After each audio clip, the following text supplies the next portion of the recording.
Hi, it's Tuesday, January the 2nd, 2018. It's around 10:30. Excuse me. Excuse me. I've got a bug. So that's what happens when you don't eat or sleep and you don't have any clothes to wear in the winter. And you sleep on pavement in subarctic weather. What I did want to say was I I think about you. I think about you, my Canadian brothers and sisters, and I don't mean that in a deprecating or condescending manner. I say that because, and I struggled with when I was going to use that phrase because I felt it. I felt as things were rolling along, I could feel we have a connectedness we didn't have the same before. So I was walking by that apartment building that I put a piece on earlier, the one about people not living here, and I'll be walking along the street and I'll look up at a building and all of a sudden I'll just get this gut wrenching, oh no, they haven't been there for a while. I can just tell that the building has no soul in it anymore. It has no remnant of people. And I think, where is everybody? And I still have some ideas, but you can imagine sometimes during this, my worst fear was that something bad happened. Um, I miss you a lot. I miss the Canada that we had. I weep a lot, not for me, but I weep a lot for Canada more than me.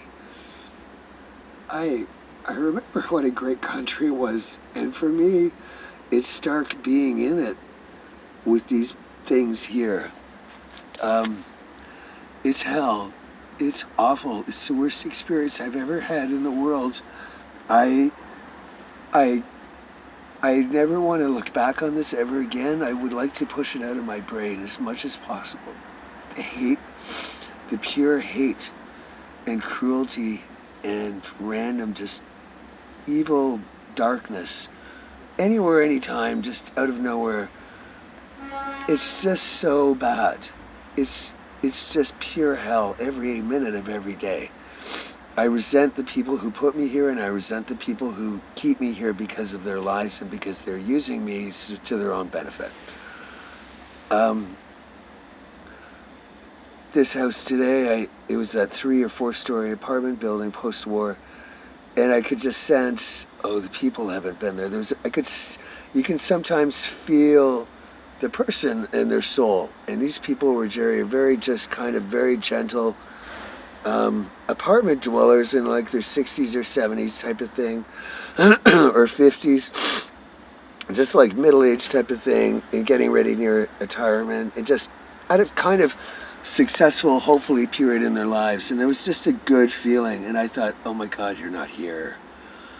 And I looked up and roughly looked at how many units, and this is all over the place. Then I look around the skyline of Vancouver, which is a lot of condos and buildings, and they're all gone. And there's some streets you walk down, and there's not a sound.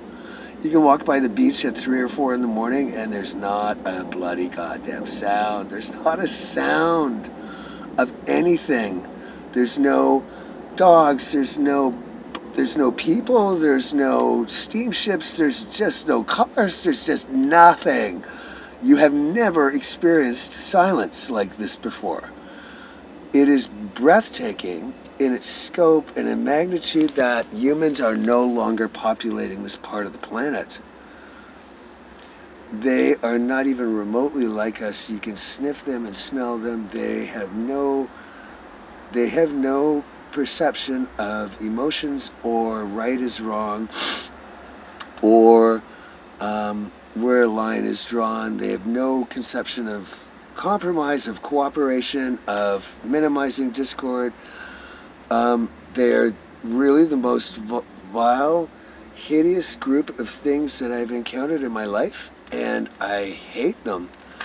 And they have tortured me relentlessly and caused pain that I've never felt in my life before.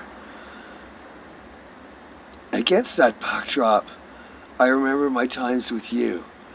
We worked together, we studied together, we made love together, we went to school together, we went to movies together, we went on vacations together. We argued about politics and work and religion together, but yet I could trust you with my life. I could trust a Canadian. I could more or less go into someone's home or meet them and say, okay, I need this, or whatever was going on, or whether I need to borrow your car to get a ride, or whether I need a lift, or I need your couch because it's raining and my car broke down. I could trust the Canadian more or less would try to do the right thing rather than the wrong thing, and would be more trustworthy than less trustworthy. And I miss that. I miss us. And I think to myself, are we ever going to get this country back? Because it's been a while and some signs are not good. And I've been alone now for 2 years and it really hurts. I have not had one contact in my life. I haven't been able to have a friend, a social engagement. I haven't been able to have a date. I can't have sex even. I have lived in isolation for 2 years, and I think everything is coming together where I just refuse to put up with this bullshit from anyone any longer. I resent deeply everyone who lets me be in here every single day. I do not want to hear any excuses. I had a gun to my head. I had to make decisions too. There are a lot of guilty people at the table, and everyone who sits today and lets this happen is equally as guilty as the person who designed it in the first place. You're all evil to me. And you all have a gigantic value judgment system fault. That this should not have been immediately at the forefront, that a civilian should never be put at risk under any circumstances, and if they are, it's a human rights violation. And I clearly have been put at risk and continue to purposely be so with kidnappings, with violent assaults, with sexual molestations, with all kinds of stuff. Yet I'm still here starving and freezing on pavement tonight again. I think of Canada. Sometimes I hate it. I hate this one now that I've figured out exactly what it is. And I yearn for our old one. I miss you. Life without a Canadian in it is hell. I miss you. I miss good, decent people that I could have a conversation with that was normal, and that I could trust, and that I could laugh with, and I could be at ease with. And that I didn't feel were going to violently explode any second. God, we had a lot, and we had it good, and I think we knew we had it good, and we had it better than average. And I think we probably thought, this can't continue, but fuck, let's hope it does. I want it to continue. And I bet you do too. I am being starved. I have no clothing, and they are making me sleep on the street in this weather, this freezing weather. It's the most hideous, vile, loathsome, hating thing I can imagine, for someone to make a person sleep outside in a Canadian winter with no clothes. And the kicker, 90% of the houses and apartments and condos in every city are totally empty. So there's free housing everywhere, but they fucking want me to sleep on the concrete in the winter outside in the dark anyway. And you all let them. I was put in prison again on Christmas Eve, which is just outrageously wrong. And there's problems. I'm not getting any support at all. And there's a problem because my health is deteriorating quickly. I need to get out of here immediately, and I need to be with my sister immediately. It's been 4 Christmases now. Not a single goddamn soul gave a shit whether my sister and I spent 4 Christmases apart or only 3. So unfortunately, we both spent Christmas apart again, because nobody in Canada or America or anywhere in the world could figure out in the course of 1 year how to get a sister and brother back together again.